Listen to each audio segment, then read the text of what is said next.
Today's episode of the Ryen Russillo Show on the Ringer Podcast Network is brought to you by State Farm. Just like basketball, the game of life is unpredictable. Talk to a State Farm agent and get a teammate who can help you navigate the unexpected. Like, I don't know that it's unexpected for Bogdanovic to hit a three against the Rockets, but with a second and a half left against a double team, right after Houston hit two huge threes, Covington and then P.J. Tucker.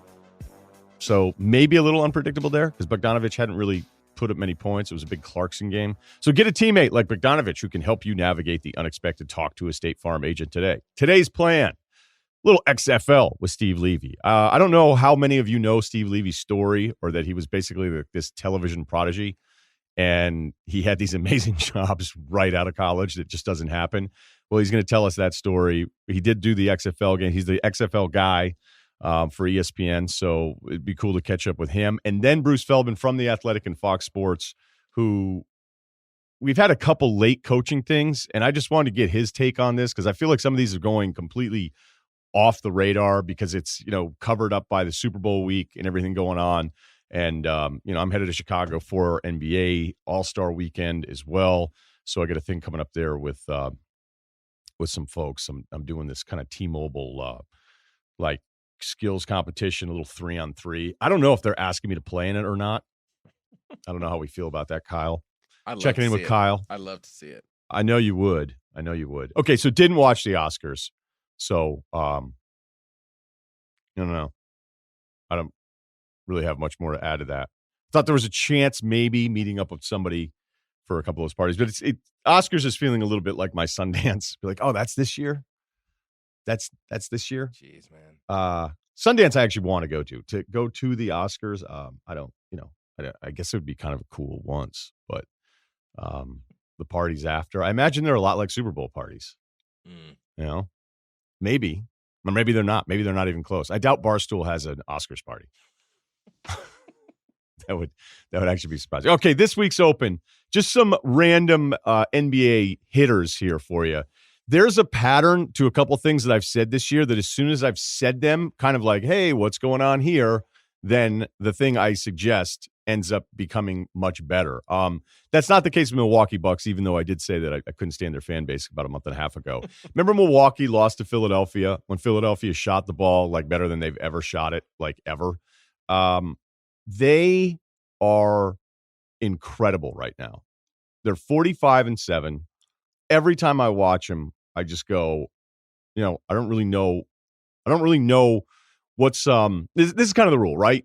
The example I always make, if Golden State can be down 2-1 to Memphis and people can be like, see, Golden State, you just got to hit them a little bit harder, really hit them around screens, contest, beat them up a little bit, you're going to beat them. People are actually doing that. And if they can do that with that team that had this epic 5-year run, then you can do it with any team that is new, and that's the rule. Those are the rules. It was Toronto last year, and I'm repetitive here, Milwaukee, but as they sit there at 45-7, they've lost one game since January 6th, which is that weird San Antonio loss after they played them back-to-back in 3 days. But when I watch them now, I go, why am I waiting to pick somebody else against them? Why would I do that? Now, Toronto's been a really nice story. They've won 14 straight. And the thing that I don't like about national broadcasts sometimes, because seems to always be a pattern, is that the thing is suggested, and then the national guy will be like, well, that thing that everybody's talking about actually is inaccurate, when in fact it's usually almost always accurate. And the question of whether or not you would believe in the Raptors after losing arguably, the second best player in the NBA. At some point, Kawhi was being talked about as the best player in the NBA, and you lose him. And one broadcast this week was like, hey, did you still believe in them after they lost Kawhi Leonard? Should this be a surprise? And the analyst was like, no, not at all. This shouldn't be a surprise. I believed in them. And they're like, well, how could you have possibly believed in them that much after losing a guy like Kawhi Leonard? None of us knew Siakam was going to be this much better. Van Vliet is perfect in their setup. I'd actually rather keep Van Vliet around than Lowry just based on age. Terrence Davis has been unbelievable. On top of it, Gasol hasn't even played through this whole thing. They can go with Ibaka. I feel like every single guy that comes in, Powell's been hurt, but every guy that comes in for Toronto offers you something. But they're still 6.5 back in Milwaukee. Boston's won 9 of their last 10. And speaking of Boston, right when I did the Kevin O'Connor podcast with him talking about Jayson Tatum, and I was like, maybe I need to come up with a brand new ceiling for Jayson Tatum. He has since scored 29 a game this month. He's 47 from the floor. He's 53% from three on 9 attempts per game. He always makes his free throws. His rebounding numbers are always pretty good, and his assists are now at 8 a game. This was after he had those brutal shooting stretches where he 2 for 16, a 5 for 16, 4 for 13, 7 for 17. That's not terrible. But there were just so many games in there that were duds. I'm like, how does he get 12 points against the Raptors? Like, if this guy's really going to be somebody that's special, and I actually would have put Jalen into the All-Star game over Tatum, but ever since I said that, now Tatum has been absolutely on fire. Games of 26. He's been over 20 a game now for 9 games, 9 straight games. And he's absolutely torching it from outside. He's had only really one bad shooting night in almost a month. And that was the win against Philadelphia, where it wasn't even that bad. It was 7-19, 3-6 from 3. So it wasn't even, that's the only time he's been below 50% since January 16th. So Tatum. The other guy, I don't know if people have been digging into this. Have you guys seen Westbrook's numbers?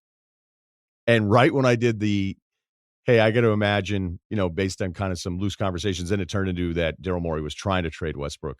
That was an awesome aggregator game there. But Westbrook, since about that time, he has been off the charts. All right, 34 a game this month, 32 a game last month.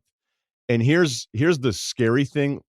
Westbrook, the first month, and granted, it's October, so it's only 4 games, he took 16 shots a game. November, he took 20 shots a game.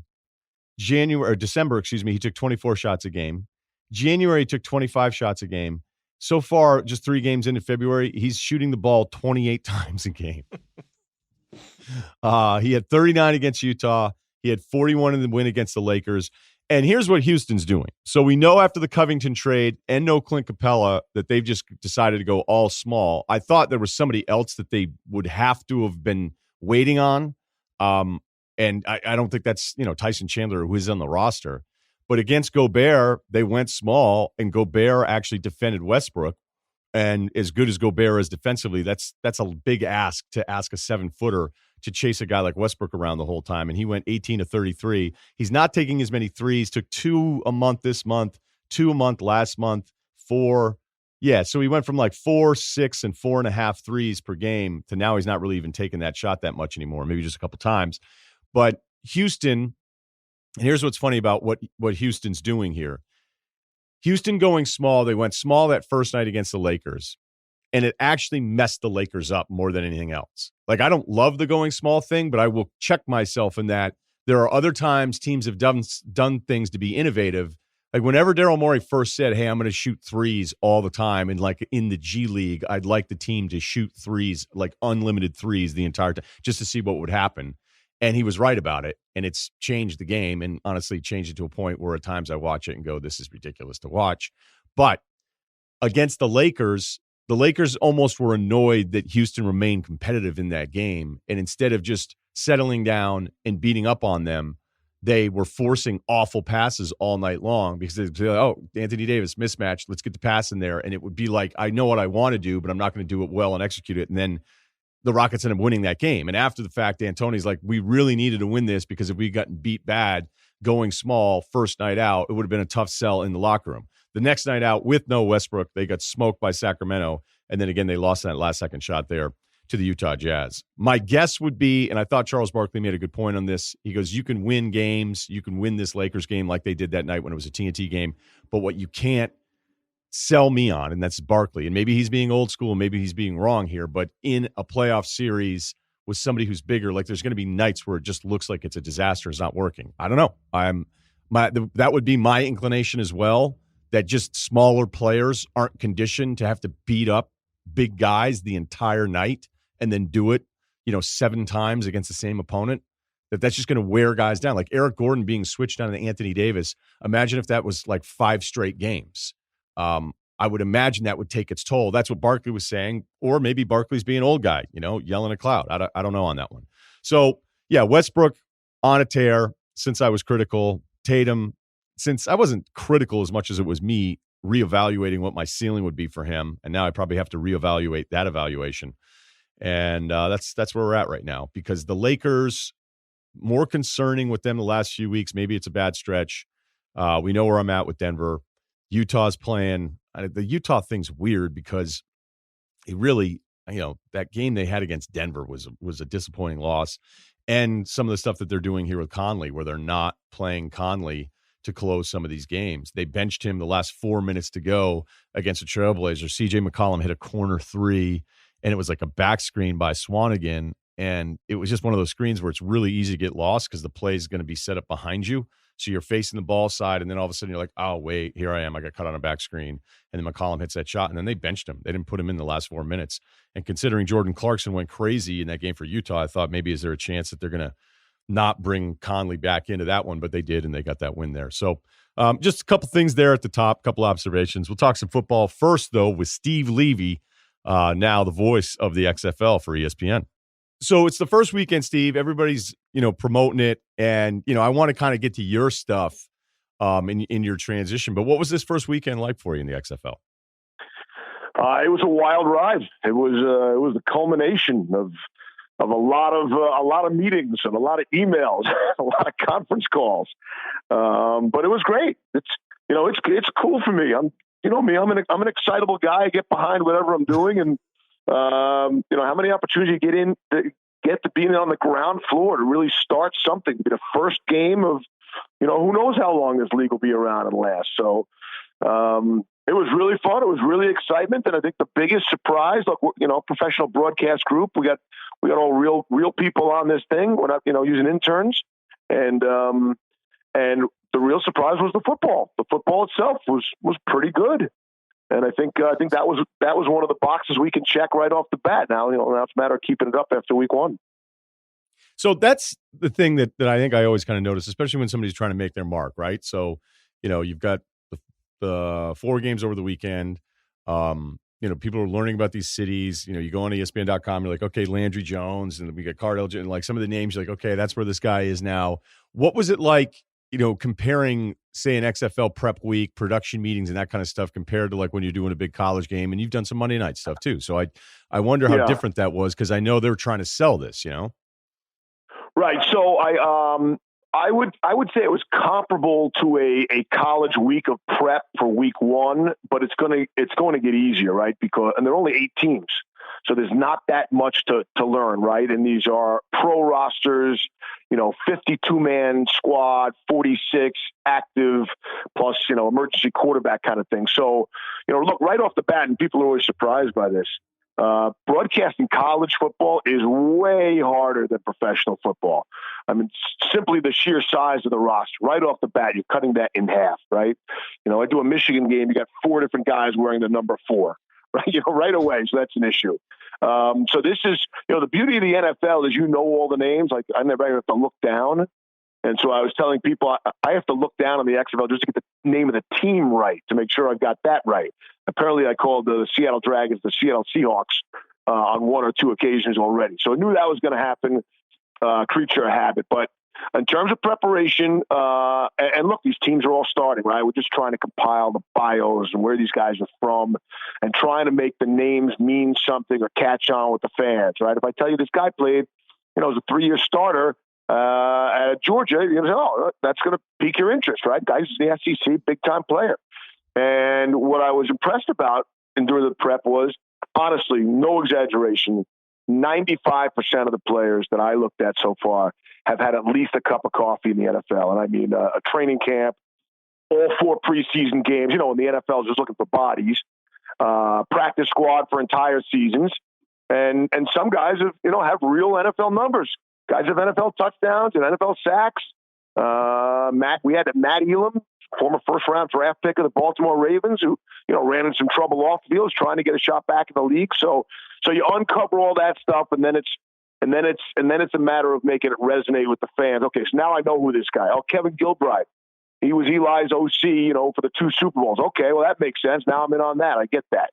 And so that was the preparation that I could do, Ryan. Right, going into the week. What I was not prepared for, which I couldn't prepare for, was, all the voices in the headset and all the voices coming across TV. And so that was the real juggling act.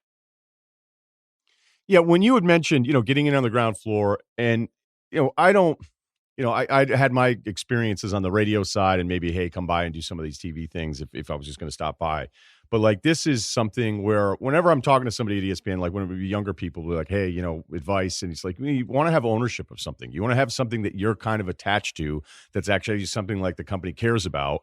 And if you can kind of have your little piece of something, then you're going to be a lot happier at ESPN. You're going to figure out how to navigate through it a little bit more. And look, we all know what the NFL is, but I'd imagine like this had to be really unique and a different thing to have the bosses come to you and say, hey, do you want to be the face of this? Do you want to be one of the main guys calling these games? So can you tell me more about how that starts from like the beginning? And was it automatic for you? Was it something you had to be talked into? Because you've obviously made this transition too as anchor into play-by-play. Yeah, so prior to this, the only thing I really had ownership was the Bahamas Bowl, and that's not exactly the high ESPN priority. It was kind of something fun and cute, and a free trip to the Bahamas for me, quite frankly, an extra day on the front and the back end. So they came to me at first and said, "Is this something you would be interested in?" And so hey, pro football, check, right? ABC every Saturday, check. Get to the championship game. So, 27 years at the company, I think I did one or two Frozen Fours before Bucci got involved with the college hockey. But other than that, I've never done a championship game of anything. And so that was really cool. And then I was concerned a little bit about, how is this going to be perceived, right? I want to be taken seriously as a big time football broadcaster, right? I want to be, be involved in the college football playoff. In the NFL, the Monday night thing is, was unbelievable to me to do Monday Night Football last year. And so I was concerned, hey, how would this look? Are people going to look at me differently? Or he's just doing the XFL? Who else are they putting on this kind of thing? And then when they surrounded me with, as I mentioned, some other big time people, rising stars at our company, I thought it was interesting to see Fox, who Fox put on their two big shows. Kevin Burkhart's their number 2 NFL voice. Kurt Menefee is, strictly associated with the NFL on Fox and their Sunday pregame show. Joel Klass, their top college guy, and and obviously our guys, McElroy and Lugabill and Diana Rossini is running around chasing down NFL stories all week. Joey Galloway's involved, so that sort of eased some of that. And then they were like, all right, we're going to go heavily on the gambling in the XFL. Now, okay, here we go again. Now is that going to be an issue? Is the NFL or college going to, how are they going to look at, if one of their people, maybe someone they perceive to be one of their voices down the road, he's doing all this gambling talk. So you sort of manage that. But at the end of the day, this is something, Ryan, that ESPN, ABC has committed major resources to. This is a small thing and so inside that nobody cares about, but it just speaks to the resources. Like we got hair and makeup on this show, okay, on the XFL. I've never had that before in college football ever. And we spend a ton of money on college football, so I've never seen that before. So that just shows you, and again, we're on camera for 90 seconds over the course of a football game, but that shows you how much the company cares. And those kinds of things are important. That resonates. We got an unbelievable amount of resources behind this. And my XFL show actually has more cameras on it than my college football game. And, we usually get a pretty good college game. So I don't think it's getting the Monday Night Football treatment, but I think it's pretty close. It's in a time of the year where there's sort of a bit of a dead spot, right?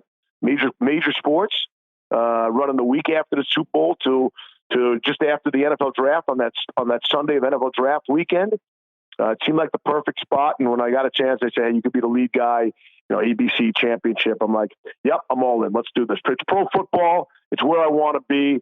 And I'm really thrilled to be doing it. I'm all in, man. I hope my excitement comes across, on the broadcast every week. No, there's no doubt. And, I really felt like you, Greasy, and McShay, and I know Molly McGrath, part of that crew. I don't know if it was every single Saturday, but it just started dawning on me. And, I'm biased because I've known all you guys, but I go, this is such a cool broadcast because you can tell how much everybody gets along.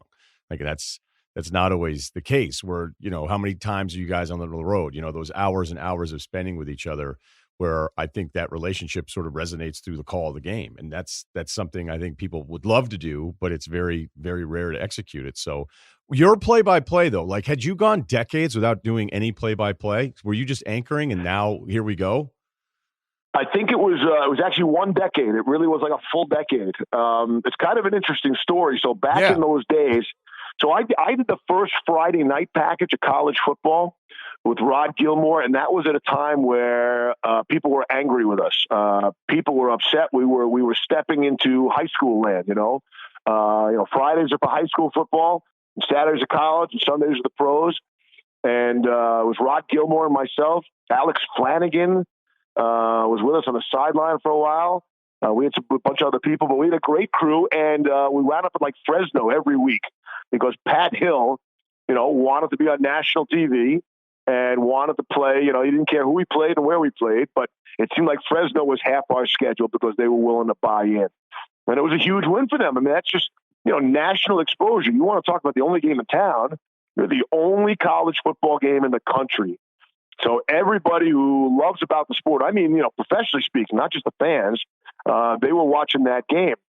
And so that went pretty well for a couple of years. And then I got to the noon game, mostly the Big Ten, with Todd Christensen, the late Todd Christensen, the former great tight end of the Raiders, probably should be in the Hall of Fame. And that was cool for me because we were coming out of game day. So that was, that was sort of Fowler throwing to me. That was always a big start. And that was fun. And then the bosses in Bristol made the decision, hey, we are splitting. They were like, it was almost like the Senate and the House. You were either remote or studio. And I was sort of given the choice, do you want to stay on remote or do you want to be a studio guy? And I said, well, okay, well, if I stay on remote, because I love doing the football. I'm like, well, what do I do then? And when it's not football season? And it was like, there are WNBA raps, other stuff that wasn't at the top of my list, let's say, at that time. And so I went back to SportsCenter. And look, SportsCenter's been the best seat in the house for all these years. It's been my home. It's been the way I've made my living. And then some crazy stuff happened. Stuff, Ryan, that you never think will happen, right? So Mike Tirico, you never see him leaving Monday Night Football in that spot. And he leaves, right? And so they got to replace Tirico, and here's Sean McDonough. So Sean McDonough goes over, and then bam, there's a prime college football spot that was really open, and they allowed me to sort of jump right back into that.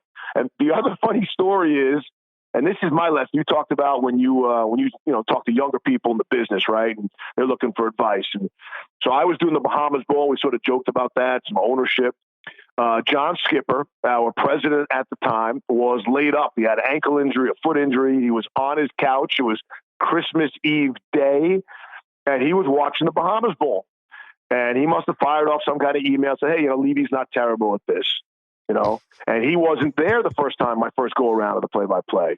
So that started circulating, and then Tirico moves, and McDonough moves over, and there's a spot open. And that's really how I got back into college football. And it's been great. There is nothing better. Look, I'm a hockey guy and all that stuff.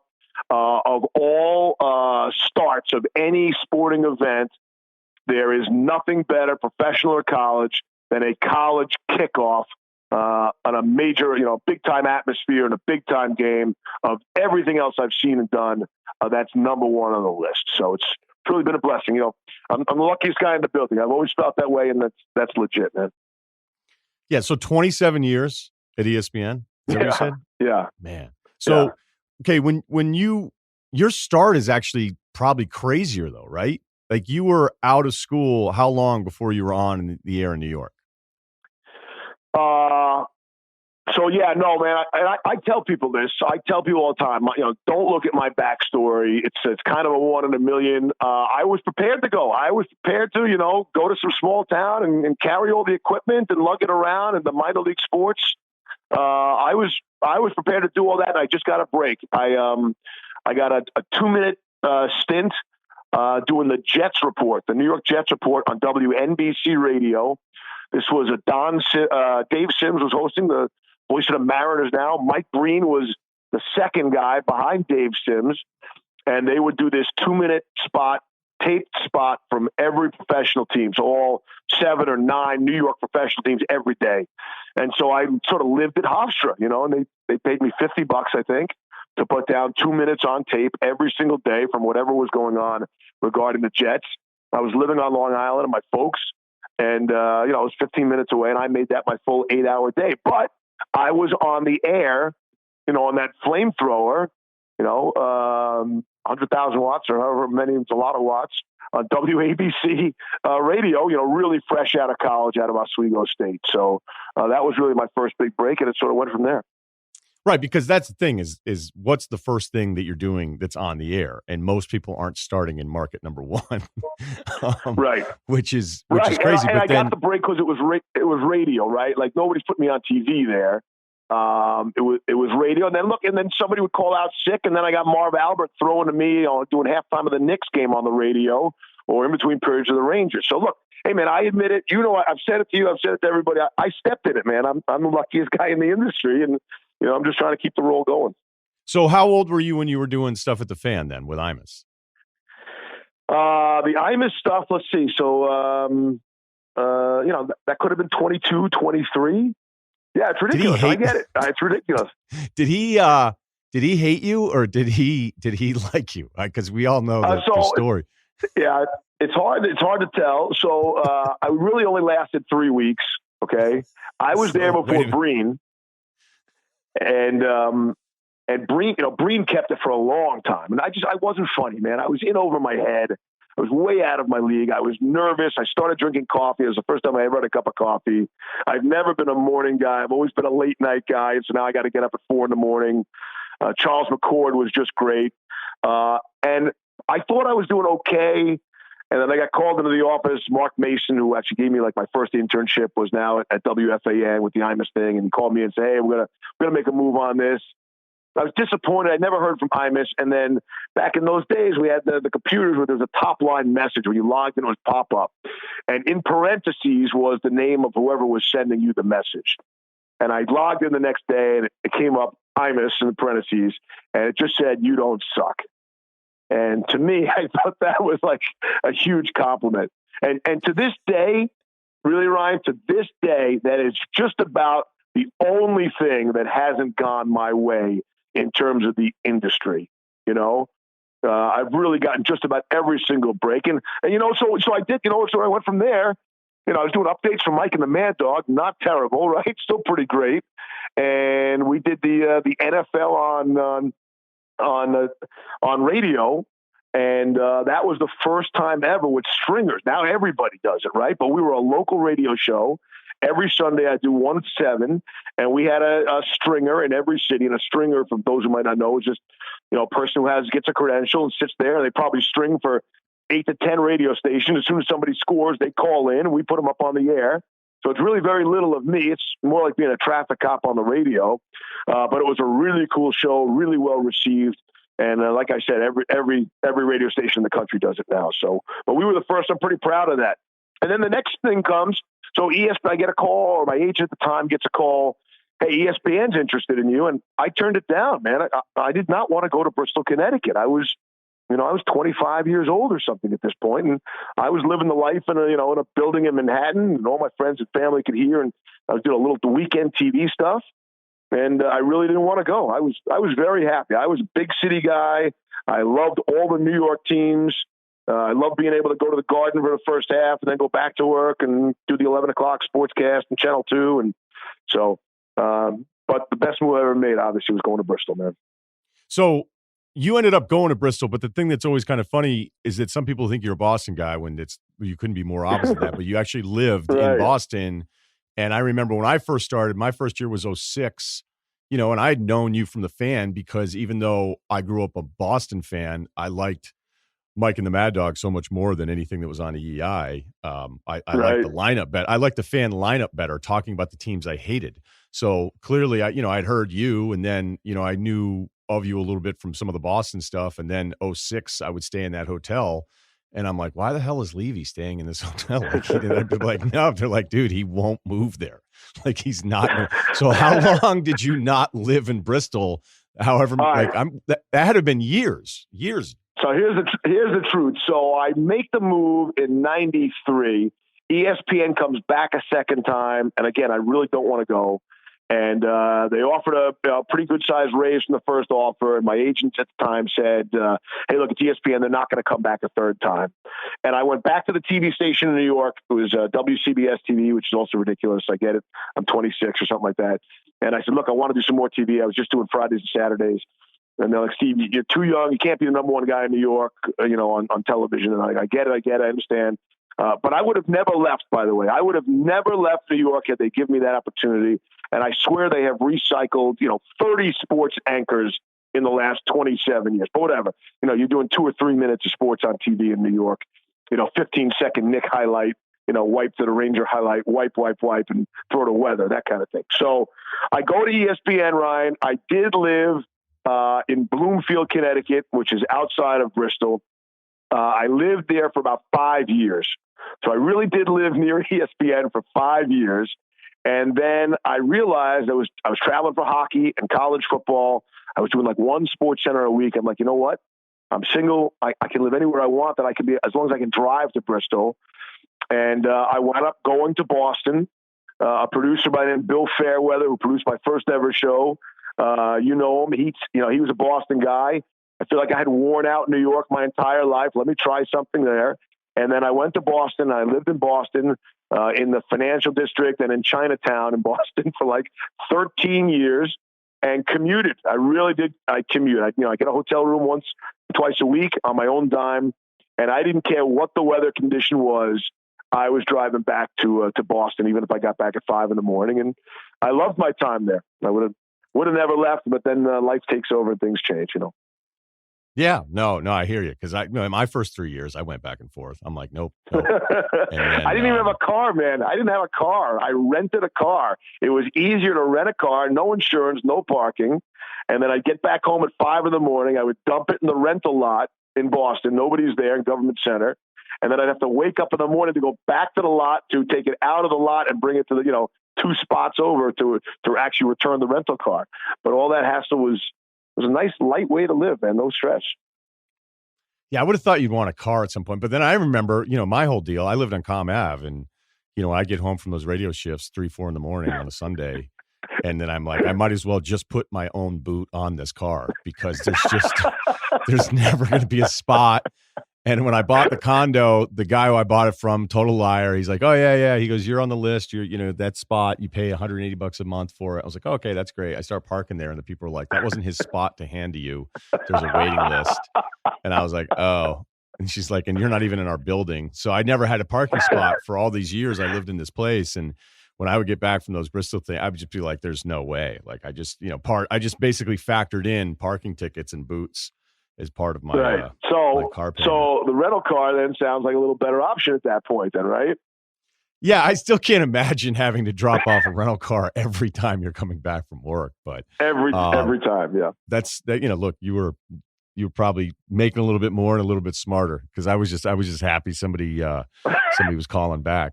All right, so almost 30 years now and doing this. How would you describe the industry?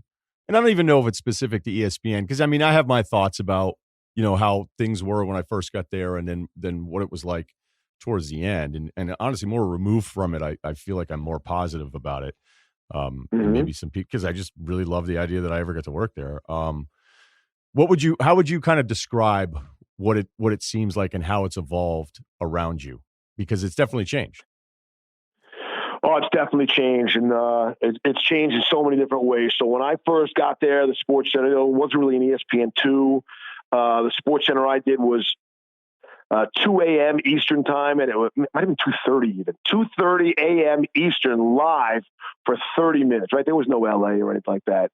And the amazing thing about that show was we got every single score in. We got every bad baseball game in the summer in. Highlight full score panel in 30 minutes. And now, I'll do a 90-minute Sunday night show, and we get like half the games in, right? Yeah. Now, we weren't breaking stories. We weren't doing features, obviously. But so that, that was a big transition. Listen, we are definitely, it's always been, I taught you this in college about broadcasting, entertain and inform. We have definitely shifted way over. The meter has gone so much more to entertain. And quite frankly, it's hurt a lot of the real cerebral people, right? We have a lot of smart people in a lot of sports. And, look, people still want smart TV. I get it. But I think people want to be entertained more. We're way more over on the fun and games as opposed to the X's and O's. And that kind of brings us right back to the XFL sort of, right? I mean, that's really where we're going here. But you look at the radio, certainly social media, television, SportsCenter is way different, than when I was doing it 5 nights a week. We were scripted, we were tight, and now, if I write one lead in one page in a show, that's a lot. The show just does not call for it. Everything is much more off the cuff, loose, more fun, good time. And you sort of have to be more knowledgeable because you never know what's coming. So it's more fun. It's actually more fun to do the show now and be at work because everything is so loose now. And that seems to be what everybody wants and demands. And listen, when I'm watching TV and I'm at home, I want to laugh too. I want to have a good time. And I think you can X and O people to death. You can hit people over the heads with the rules and these kinds of things. It's too much. I think people get most of the stuff and really they just want to be entertained and be happy and have a good time. Right? There's so much bad stuff out there, man. Let's everybody relax and loosen up. And look, you see that from top to bottom. I mean, even the dress code, how people are dressing down and on television these days. Big time people. People wearing jeans. There's a fancy restaurant and people are in jeans and flip flops these days. So everybody's sort of chilled out. You see the way people dress when they're traveling on an airplane. It's just everybody's relaxed and that's certainly carried over to the industry. And I think I'm really enjoying it. It really slowed down for me, Ryan. The industry, and I mean slowed down like you hear about the hitter in baseball is locked in, right?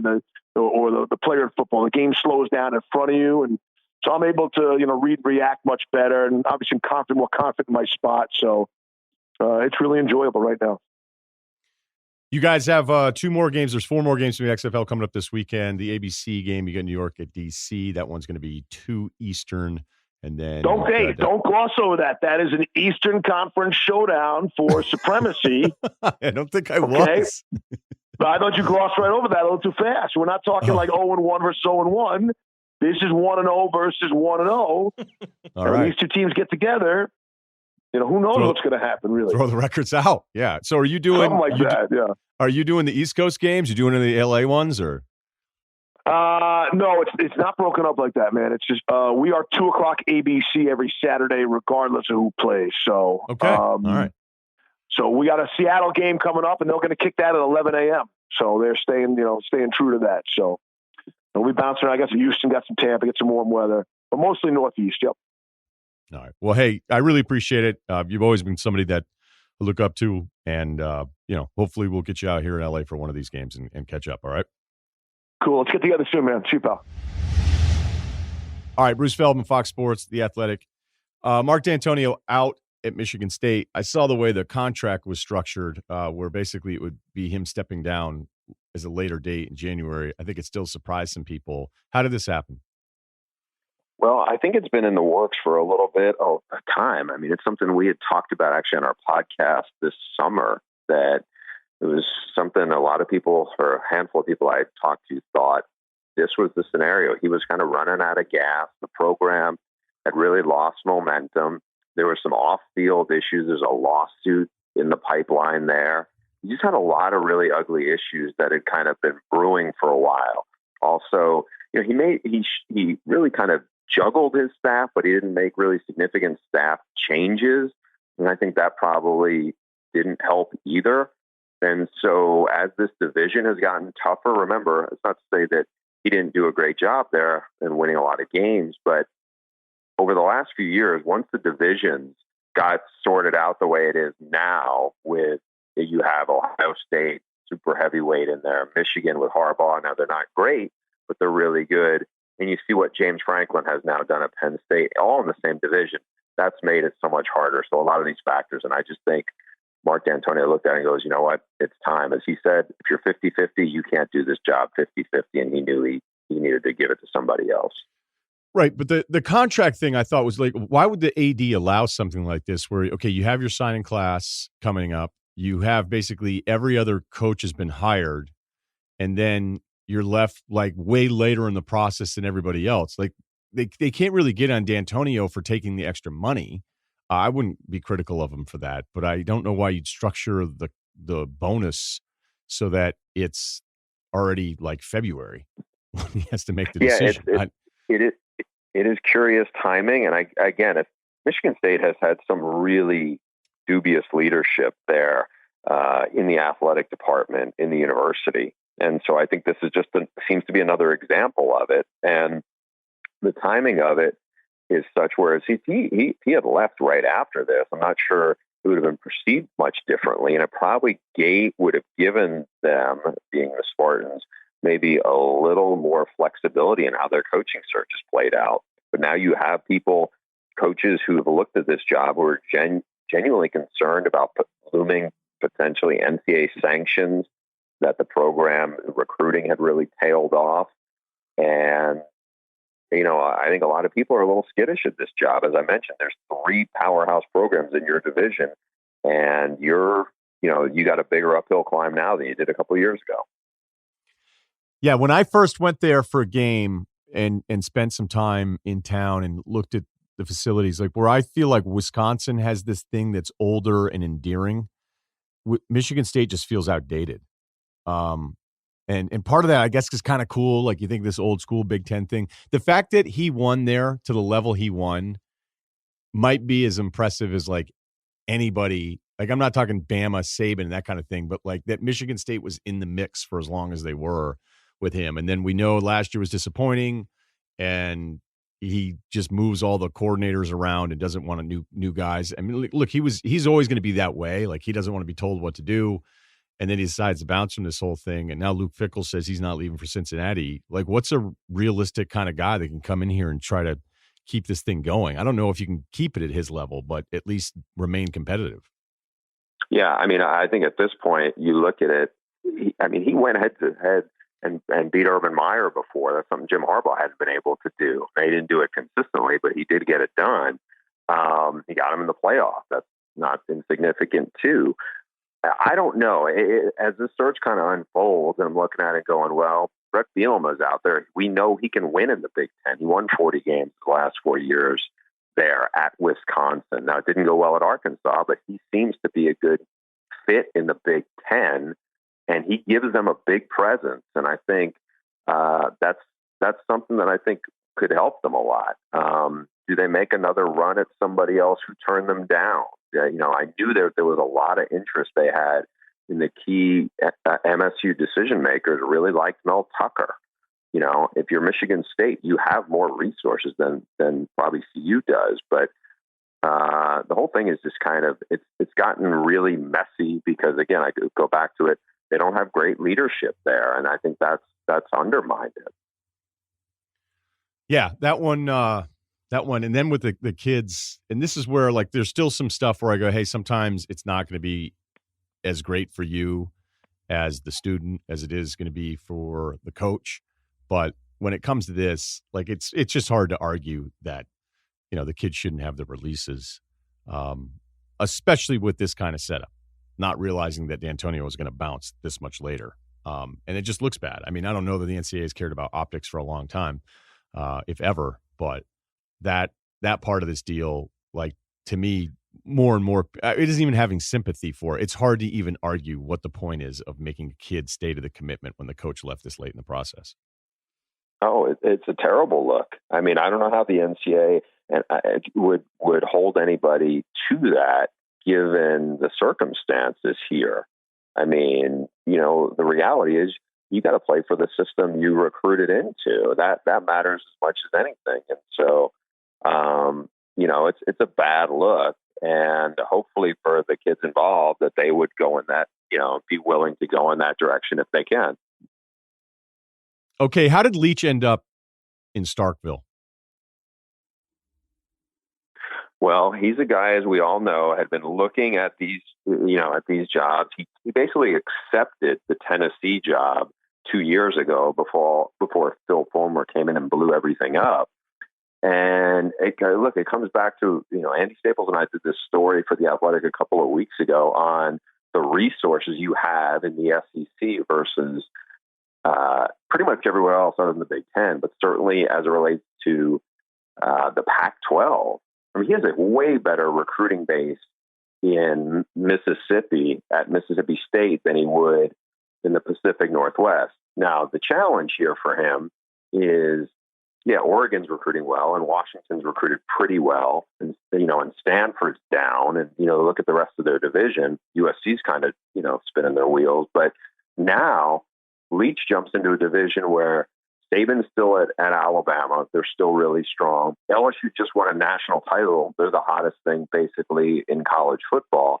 You got Jimbo Fisher, who's recruiting well, and you still got Auburn. And now you got Lane Kiffin in your state. He's going to get after it in recruiting. So it's going to be a really interesting go for Mike Leach. And plus, Mike's approach on things. I mean, these are some cutthroat recruiters. I mean, this is, as somebody else put it to me, he's in the deep end of the pool now. And, he's obviously a brilliant offensive mind, and his reputation will help him, I'm sure, get receivers and quarterbacks. But, it's hard. Dan Mullen's a really good coach. Dan Mullen, I think, was 33-39 in the SEC as a head coach at Mississippi State. So, I'm very interested to see how Mike Leach is going to do there, but he'd been in Pullman a long, long time.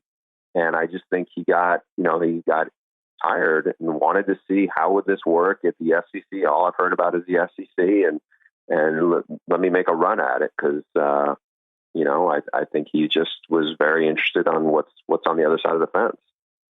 Hey, before I let you go with The Athletic, you've got a piece out on that 2013 class. How ridiculous, going back now, because you've spoken with these guys, the talent that we thought was coming out of this class and how little of this actually worked out.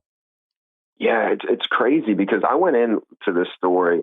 So you take the first 9 guys ranked the top 9 rated quarterbacks. There were 2 5-star guys, Max Brown and then Christian Hackenberg.